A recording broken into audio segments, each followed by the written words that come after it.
கண்டுபிடித்தாரு, அவர் மனம் திரும்ப செய்தாரு, அவர் தமக்கு பரலோக ராஜ்யத்தினுடைய காரியங்களை நமக்கு என்ன பண்ணாரு? தந்திருக்கிறார். இருந்தா ஒரு ஆமேன் சொல்லுங்க. அப்போ சொல்றாரு, இந்த ராஜ்யம், பரலோக ராஜ்யம் உனக்குள்ளாக இருக்குது, மாத்திரமல்ல அது தேவனிடத்தில் நம்ம போகக்கூடிய ஒரு இடமா இருக்கிறது. அந்த பரலோக ராஜ்யம் எப்படிப்பட்டது அப்படின்னா மிகுந்த சந்தோஷத்துக்குரியதா இருக்கிறது. இந்த ஒரு ஆமேன் சொல்லுங்க. மிகுந்த சந்தோஷத்துக்கு நான் சொல்றேன், உங்களுக்குள்ள வந்து பாருங்க, நான் திருப்பி சொல்றேன், இந்த இயேசு கிறிஸ்து தந்திருக்கிற அந்த பரலோக ராஜ்யம், இயேசு தந்திருக்கிற அந்த கிங்டம் ஆஃப் காட், இந்த ராஜ்யம் எப்படிப்பட்ட ராஜ்யம்? ஒரு மிகுந்த சந்தோஷமான ஒரு ராஜ்யம். உங்களை கண்டது பொக்கிஷத்தை கண்டதை போல, உங்களை கண்டது வெள்ளிக்காசை கண்டது போல, உங்களை கண்டதை தொலைந்து போனதை கண்டதை போல அவர் என்ன பண்றார்? தூதர்களுக்கு முன்பாக சந்தோஷப்பட்டிருக்கிறாரு. அந்த சந்தோஷத்தை உனக்குள்ள தந்திருக்கிறாரு. நான் சொல்றேன், இந்த பரலோக ராஜ்யம் உனக்குள்ளாக இருக்கும் வரைக்கும் இந்த சந்தோஷம் உனக்குள்ளேயே இருக்கும். இந்த ஒரு ஆமேன் சொல்லுங்க. அல்லேலூயா. நான் சொல்றேன், இந்த சந்தோஷத்தை நம்ம ஒரு நாள் இழந்து போகவே கூடாது.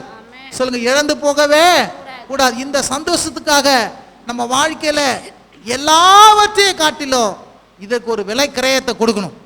விலை கிரயத்தை கொடுக்கணும். என்ன கொடுக்கணும்? மற்ற எல்லாத்தையும் காட்டிலும் இந்த சந்தோஷம் என்னை விட்டு நீங்க கூடாது, இந்த மகிழ்ச்சி என்னை விட்டு நீங்க கூடாது. இதை ஒரு பொக்கிஷத்தை போல பாதுகாக்கணும், ஒரு புதையலை போல பாதுகாக்கணும். மற்ற எல்லாத்தையும் காட்டிலும் இதை என்ன பண்ணணும்? முக்கியப்படுத்தணும். மற்ற எல்லாத்தையும் காட்டிலும் இதை நேசிக்கணும். இதற்காக தாகமா இருக்கணும், இதற்காக வேண்டிக் கொள்ளணும், இதற்காக ஓடி வர வேண்டும். இருந்தா ஒரு ஆமேன் சொல்லுங்க. ஏன்? இது பெரிய சந்தோஷம். இந்த பரலோக ராஜ்யம் என்பது என்னதுங்க? பெரிய சந்தோஷம். இருந்தா ஒரு ஆமேன் சொல்லுங்க. ஹல்லேலூயா. திருப்பம் காட்டுறேன், கவனிங்க, இன்னும் புரியும். அப்பதான் 25ஆம் அதிகாரம், மத்தேயு 25ஆம் அதிகாரம், மத்தேயு 25வது அதிகாரம் 21வது வசனம் யாராவது படிங்க. மத்தேயு 25ஆம் அதிகாரம் 21வது வசனம். ஒரு தாளந்தை வாங்கினவன் வந்து ஆண்டவனே, நீர் விதைக்காத இடத்தில் அறுக்கிறவரும் தெளிக்காத இடத்தில் சேர்க்கிறவருமான கடினமுள்ள மனுஷன் என்று அறிவேன். 21ஆம் வசனம் படிங்க. 25 21 அவனுடைய 25 21 அவனுடைய எஜமான் அவனை நோக்கி, நல்லது உத்தமம் உண்மை உள்ள ஊழியக்காரனே, கொஞ்சத்திலே உண்மையாயிருந்தாய், அநேகத்தின் மேல் உன்னை அதிகாரியாக வைப்பேன், உன் எஜமானுடைய சந்தோஷத்துக்குள் பிரவேசி என்றார். எஜமானுடைய சந்தோஷத்துக்குள் பிரவேசி. சொல்லுங்க, எஜமானுடைய சந்தோஷத்திலே பிரவேசி. பக்கத்துல சொல்லுங்க, எஜமானுடைய சந்தோஷம். இயேசு கிறிஸ்து சந்தோஷத்தை கொடுத்திருக்கிறாரு. அந்த சந்தோஷம் பரலோக ராஜ்யத்தின் சந்தோஷமா இருக்கிறது. அந்த சந்தோஷம் வசனத்தை ஏற்றுக்கொள்வது இருக்கிறது. அந்த இயேசு கிறிஸ்து அந்த மனம் திரும்புகிற போது அந்த மகா பெரிய புதையலை போல சந்தோஷத்தை தந்திருக்கிறாரு. இந்த இடத்துல சொல்றாரு, உண்மையும் உத்தமும் உள்ள மனுஷனே, உன் எஜமானுடைய சந்தோஷத்துல என்ன பண்ணு? பிரவேசி. பக்கத்துல சொல்லுங்க, உண்மையும் உத்தமும் உள்ள மனுஷனே, எஜமானுடைய சந்தோஷத்துல பிரவேசி. பாருங்க, இயேசு கிறிஸ்து சந்தோஷம் பார்த்தோம், பரலோக ராஜ்யத்தின் சந்தோஷத்தை பார்த்தோம், எஜமானுடைய சந்தோஷம். சொல்லுங்க, எஜமானுடைய. எஜமான் யாரு? தேவன் தான் எஜமானர். அது வேற வேற மாதிரி லாங்குவேஜில் சொல்லுது பாருங்க. யோவான் 15ஆம் அதிகாரத்தில் இயேசு திராட்சை செடியும் அவர் தோட்டக்காரராக காட்டுறாங்க. தோட்டக்காரர்னா உரிமைக்காரர். இந்த பூமிக்கே அவர் தான் யாருங்க? தோட்டக்காரர். இந்த பூமியே யாருடையது? அவருடையது, எஜமானுடையது. இருந்தா ஒரு ஆமேன் சொல்லுங்க. இயேசு சொல்றார் நிறைய நேரத்தில், இந்த இடத்துலயும் எஜமான் காட்டுறார். அப்போ இந்த எல்லாமே நாமெல்லாம் அவருடையவர்கள், இந்த எல்லாமே அவருடையது, அவருக்கு சொந்தமானது. Belong to the god. இந்த சொத்து இவங்களுடையது, பிலாங் டு அப்படின்னு சொல்றேன்ல, அதே மாதிரி தேவனுடையது.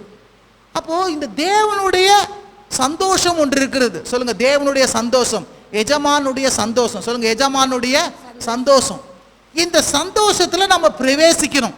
சொல்லுங்க, இந்த சந்தோஷத்துக்குள்ள பிரவேசிக்கணும். இருந்தா ஒரு ஆமேன் சொல்லுங்க. இப்போது பிரவேசித்து இருக்கிறோம், இனி வருங்காலத்துல மறுமையிலும் இந்த சந்தோஷத்துல நம்ம பிரவேசிக்க போகிறோம். இருந்தா ஒரு ஆமேன் சொல்லுங்க. இந்த சந்தோஷத்துல பிரவேசிக்கிறதுக்கு என்னையா அப்படின்னா, இந்த பூமியில ஆண்டவர் நமக்கு தாளந்தை கொடுத்துக்கிறார். இந்த பூமியில் என்ன, 1 தாளாந்து கொடுத்துக்கலாம், 5 தாளாந்து கொடுத்துக்கலாம், 2 தாளாந்து கொடுத்துக்கலாம். யார் யாருக்கு என்னென்ன தாளாந்து கொடுத்துக்கிறார். இந்த தாளாந்த கொடுத்திருக்கிற நமக்கு இந்த தாளாந்த புதைச்சி போடாம இந்த தாளாந்த வைத்து தேவனுக்காக வாழணும். சொல்லுங்க, இந்த தேவனுக்காக என்ன பண்ணணும்? இந்த தாளாந்தை பயன்படுத்தி வாழும் போது தான் அவன் என்ன சொல்றாரு, 5 தாளாந்தை வச்சுன்னு, எப்பா உண்மை உள்ள மனுஷனே நீ எஜமானுடைய சந்தோஷத்துக்குள்ள பிரவேசி. 2 வருத்தம் என்ன சொன்னா, 4 சம்பாதிச்சான், கொஞ்சத்தில் உண்மை உள்ளவன் அநேகத்தில் உண்மை உள்ளவனா இருக்கிற நீ எஜமானுடைய சந்தோஷத்துல பிரவேசி. நான் சொல்றேன் பாருங்க, எஜமானுடைய சந்தோஷத்துல நாம் பிரவேசிக்க வேண்டும். சொல்லுங்க, எஜமானுடைய சந்தோஷத்துல பிரவேசிக்கணும். பரலோக ராஜ்யத்தின் அந்த சந்தோஷத்துக்குள்ள பிரவேசிக்க வேண்டும். எஜமான் வீட்டிலே இருக்கிற சந்தோஷத்துக்குள்ள பிரவேசிக்க வேண்டும். அது நித்திய சந்தோஷம், மாறாத சந்தோஷம். அந்த நித்திய சந்தோஷம் மாறாத சந்தோஷத்துக்கு எப்படி பிரவேசிக்க முடியும் அப்படின்னா, கர்த்தர் உன்னிடத்துல கொடுத்த தாளாந்துகள் இருக்கிறது. எந்த மனுஷனுக்கு தாளாந்து கொடுக்காம கர்த்தர் அனுப்புறதில்லை, டேலண்ட் கொடுக்காம இருக்குதில்ல, திறமை கொடுக்காது இருக்குதில்ல. ஆண்டவர் உனக்கென்று ஒரு திறமையை கொடுத்திருக்கிறாரு. அந்த திறமையை பயன்படுத்தி நீ தேவனுக்கென்று வாழ்வாயானா நீ உண்மை உள்ள மனுஷன். இந்த உண்மை உள்ள மனுஷனுக்கு ஆண்டவர் சொல்றாரு, எப்பா நீ தான் என் சந்தோஷத்துக்குள்ள வரணும்ன்றார். இந்த ஒரு ஆமேன் சொல்லுங்க. பொல்லாதவன மனுஷனை என்ன பண்றாரு, அந்த இடத்துல அழுகையும் பற்கடிக்குமான இடத்துக்கு என்ன பண்ண நீ போ. சொல்லுங்க, அழுகையும் பற்கடிப்பு உள்ள இடத்துக்கு, இருளும் அழுகையும் பற்கடிப்பு உள்ள இடத்துக்கு போ, வேதனை உள்ள இடத்துக்கு போ. ஆனா உண்மை உள்ள மனுஷனும் நீ எஜமானுடைய சந்தோஷத்துல என்ன பண்ண, பிரவேசி. அதுக்கு அடுத்த தாளாந்து பசங்க நான் வாசிங்க, அதுலயா 21 25 வாசிங்க. 2 தாளந்தை வாங்கினவனும் வந்து, ஆண்டவரே 2 தாளந்தை என்னிடத்தில் ஒப்புவித்தீரே, அவர்களை கொண்டு இதோ வேறு 2 தாளந்தை சம்பாதித்தேன் என்றான். அவனுடைய எஜமான் அவனை நோக்கி, நல்லது உத்தமும் உண்மையுள்ள ஊழியக்காரனே, கொஞ்சத்திலே உண்மையாயிருந்தாய், அநேகத்திலே உன்னை அதிகாரியாக வைப்பேன், உன் எஜமானுடைய சந்தோஷத்துக்குள் பிரவேசி என்றார். எஜமானுடைய சந்தோஷத்துக்குள்ள நீ என்ன பண்ணு, பிரவேசி. பாருங்க, அதை 1 தாளாந்து வாங்கினவனை பத்தி என்ன சொல்றாரு பாருங்க. 1 தாளந்தை வாங்கினவன் வந்து, ஆண்டவரே நீர் விதைக்காத இடத்தில் அறுக்கிறவரும் தெளிக்காத இடத்தில் சேர்க்கிறவருமான கடினமுள்ள மனுஷன் என்று அறிவேன். கடினம் உள்ள கடவுளை பாருங்க, கடினம் உள்ள மனுஷன் சொல்றான். ஆகையால் நான் பயந்து போய் உமது தாளந்தை நிலத்தில் புதைத்து வைத்தேன், இதோ உம்முடையதை வாங்கி கொள்ளுவோம் என்றான். அப்ப சொல்ற அவனுடைய எஜமான் பிரதியுத்தரமாக, பொல்லாதவனும் சோம்பலுமான ஊழியக்காரனே, நான் விதைக்காத இடத்தில் அறுக்கிறவன் என்றும் தெளிக்காத இடத்தில் சேர்க்கிறவன் அறிந்தாயோ? அப்படியானால் என் பணத்தை நீ என் பணத்தை வசத்தில் போட்டு வைத்துக் கொண்டிருந்தாய். அப்பொழுது காசுக்காரர் வைக்க வேண்டியது இருந்தது. அப்பொழுது நான் வந்து என்னுடைய வட்டியோடு வாங்கி கொள்வேனே என்று சொல்லி அவனிடத்தில் இருக்கிற தாளந்தை எடுத்து 10 தாளந்தலுக்கு கொடுங்கள், உள்ளவன் எவனோ அவனுக்கும் கொடுக்கப்படும், பரிபூரணம் அடைவான், இல்லாதவனிடத்திலிருந்து உள்ளதை எடுத்துக் கொள்ளப்படும்.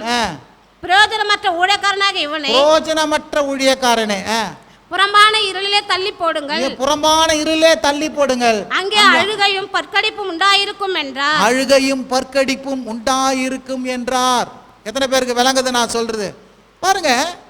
ஒருத்தன் வந்து உண்மையானவன், ஒருத்தன் வந்து பிரயோஜனமற்றவன். ஆண்டு பாருங்க, ஏடா படிச்சுட்டு இவ்வளவு நாள் இருக்கிறிய, சோம்பேறியா இருக்கிறிய, வேலை செய்யாத இருக்கிறிய, படிச்ச படிப்பு என்ன திறமை இருக்குது உனக்கு, சோம்பலா இருக்கிறிய, சோம்பேறியா இருக்கிறிய, பிரயோஜனமற்றவனா இருக்கிறிய. உன்னை படிக்க வச்சது கூட ஒரு ஒரு புள்ள உன்னை பிள்ளையில உனக்கு கல்லை பெற்றிருக்கலாம் போல, அதாவது எதுக்காவது பயன்படுத்திருக்கோம் அப்படி திட்டுவாங்க சில பேர், பிரயோஜனமற்றவனே.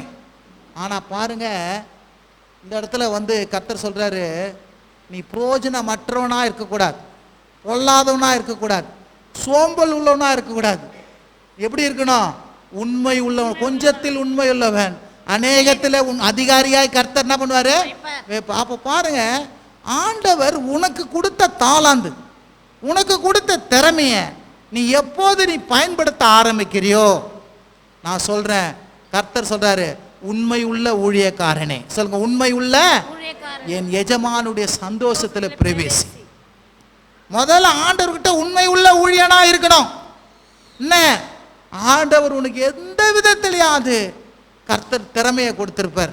ஒரு உலகத்தில் சொல்லுவாங்க பாரு, தாளாந்துகளே இல்லாம, திறமையே இல்லாம எந்த மனுஷனும் கடவுள் என்ன பண்ணல, படைக்கவே. எதையாவது தேடி பாருங்க, அவனுக்கு எதையாவது ஒரு திறமை இருக்கும்ன்றாங்க. இன்னைக்கு அநேகர் வந்து என்ன பண்றாங்க, அவங்க திறமையெல்லாம் புதைத்து போட்டு, அவங்க திறமையெல்லாம் யூஸ் பண்ணாம வேஸ்ட் பண்ணி, காலமெல்லாம் லேசியா இருந்து, சோம்பலா இருந்து, எதற்கும் பயனற்றவர்களா இருக்கிறாங்க. ஆனா ஆண்டவர் சொல்றாரு, எப்பா நான் கொடுத்த தாளாந்த நீ பயன்படுத்து. இருந்தா ஒரு ஆமென் சொல்லுங்க. நான் கொடுத்த தாளாந்த என்ன பண்ணு, யார் தாளாந்த பயன்படுத்துறாங்களோ அவங்க எஜமானுடைய சந்தோஷத்துல பிரவேசிப்பாங்க. ஆமென். நான் சொல்றேங்க, கிறிஸ்தவ வாழ்க்கை வந்து லேசினஸ்க்கு இடம் கிடையாது, சோம்பேறித்தனத்துக்கு இடம் கிடையாது. இங்க சுறுசுறுப்பா இருக்கணும், எதையாவது செய்யணும், ஒழுங்கா ஜெபம் பண்ணு, ஒழுங்கா வேதம் வாசி, ஒழுங்கா கோயிலுக்கு போ. பெற்றோர்கள் சொல்லி அனுப்பணும். 1000 சாக்கு சொல்லுவான் இவன், சொல்லக்கூடாது. டேய் இப்படி பேசாத, ஒழுங்கா கோயிலுக்கு போ, ஒழுங்கா வசனத்தை கேளு. வசனத்தையும் கோயிலுக்கு போனா தான் உனக்கு நல்ல புத்தியா வரும். இல்லைன்னா உனக்கு என்ன பண்ணாது, புத்தியை மங்கி போயிடும். ஹலோ, விளங்குறவங்களா ஒரு ஆமேன்னு சொல்லுங்க. நீங்க அநேகர் என்ன பண்றாங்க, எல்லாம் வாயில தான் பேசுறது, திறமை ஒன்னையும் யூஸ் பண்றது கிடையாது. கர்த்தர் சொல்ற, உள்ளவன் எவனோ அவனுக்கு கொடுக்கப்படும். நீ உள்ளது வச்சுனது அதை ஒன்றும் செய்யாதா அந்த தாளாந்த ஆட்டோமேட்டிக்காக போயிடும்.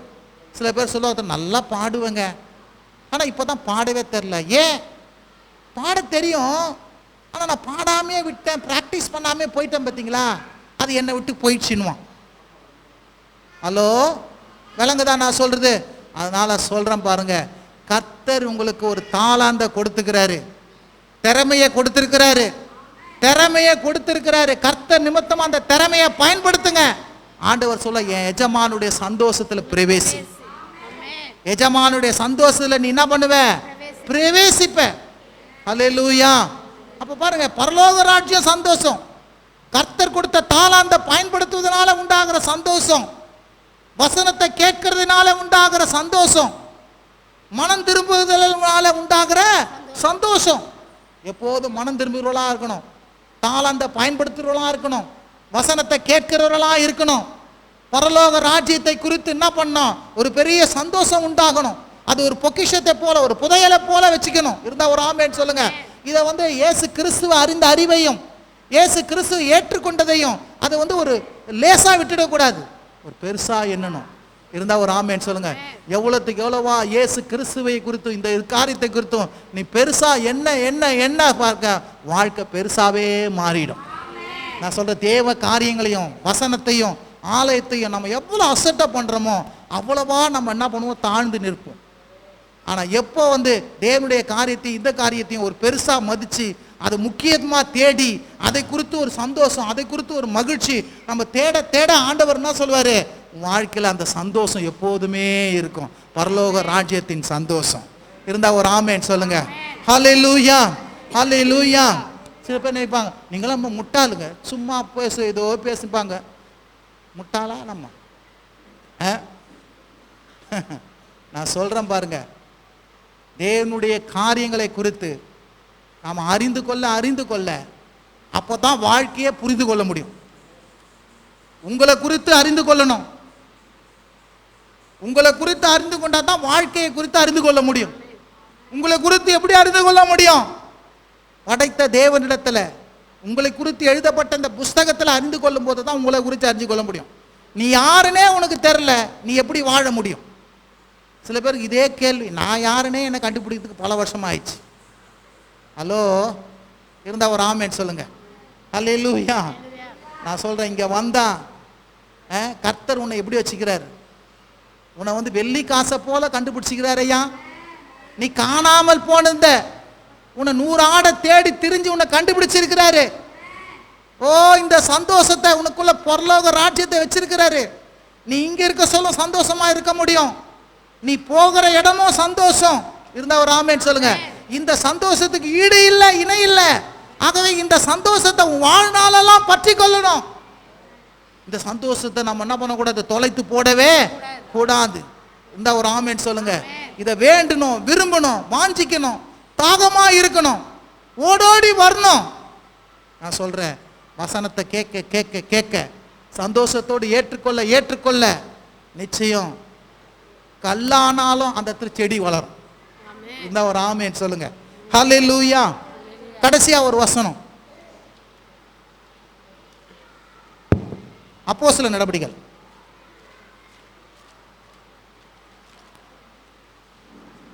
13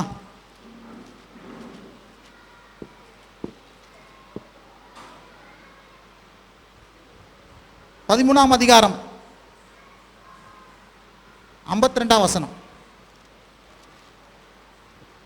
அப்போஸ்தலர் சீஷர்கள் சந்தோஷத்தினாலும் பரிசுத்த ஆவியினாலும் நிரப்பப்பட்டார்கள்.